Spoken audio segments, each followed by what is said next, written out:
সবার আগে যদি বাংলাদেশের মানুষ হয় তাহলে আমার এলাকার মানুষরা আমার বরাদ্দ থেকে কেন বঞ্চিত হলো? তাহলে আমি কোন বাংলাদেশের মানুষ? সংসদ সদস্যরা 7 মিনিট 8 মিনিট পায়, এই পাশে আমরা 4 মিনিট পাই। এটাও একটা বৈষম্য। বাজেটের মূল উদ্দেশ্য হচ্ছে জনগণকে বোঝানো বা স্পষ্ট করা যে তাদের করের টাকা কে খরচ করছে, কেন খরচ করছে, কারা খরচ করছে, কিভাবে করছে এবং এর বিনিময়ে তারা কি পাবেন, জনগণ কি পাবেন, এটা স্পষ্ট করা দরকার।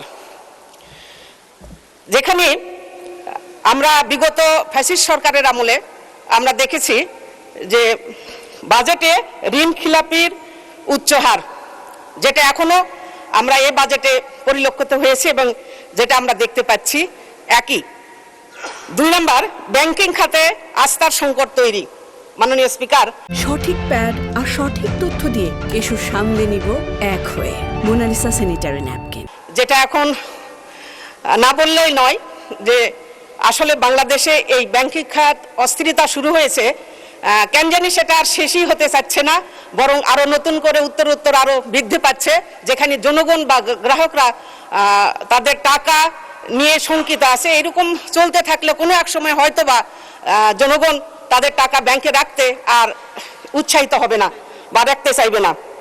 দুর্নীতি নিয়ন্ত্রণের দুর্বলতা। মাননীয় স্পিকার, ফ্যাসিস্ট সরকারের সময় থেকে শুরু করে যাবৎ পর্যন্ত যে দুর্নীতি শুরু হয়েছে, তারপর থেকে এখনো পর্যন্ত যে দুর্নীতি চলছে, সেই দুর্নীতি নিয়ন্ত্রণ করার জন্য কোনো নিয়ম নীতি কিংবা কোনো আগ্রহ আমরা বর্তমান সরকারের সময় আমরা দেখতে পাচ্ছি না। এরপরে উন্নয়ন পরিকল্পনা বাস্তবায়নে অদক্ষতা। মাননীয় স্পিকার, এখানে না বললেই নয়, সেটা হচ্ছে আমি আজকে শুনতে পাচ্ছি পার্লামেন্টে যে সবার আগে বাংলাদেশ, বাংলাদেশের মানুষ। তখন আমি এখানে বসে বসে চিন্তা করছি, আমি আসলে কোন বাংলাদেশে বসবাস করছি? আমি কি বাংলাদেশের বাহিরের জনশক্তি নাকি? তার কারণ আমি বাংলাদেশের সংসদ সদস্য হওয়ার পরে সবার আগে যদি বাংলাদেশের মানুষ হয় তাহলে আমার এলাকার মানুষরা আমার বরাদ্দ থেকে কেন বঞ্চিত হলো? তাহলে আমি কোন বাংলাদেশের মানুষ?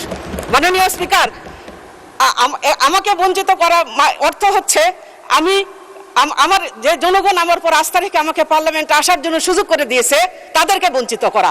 তাহলে দেশের মানুষ যদি সবার আগে হয়, তারা বিরোধী দলীয় যে সব সংসদ সদস্য আছে সেই এলাকার জনগণরা কেন বঞ্চিত হলো আমি বুঝতে পারলাম না। তাহলে সবার আগে বাংলাদেশ কেমন করে হয়? মাননীয় স্পিকার, আর্থিক খাতের শাসন ব্যবস্থা দীর্ঘদিন ধরে নানা সমস্যায় জর্জরিত।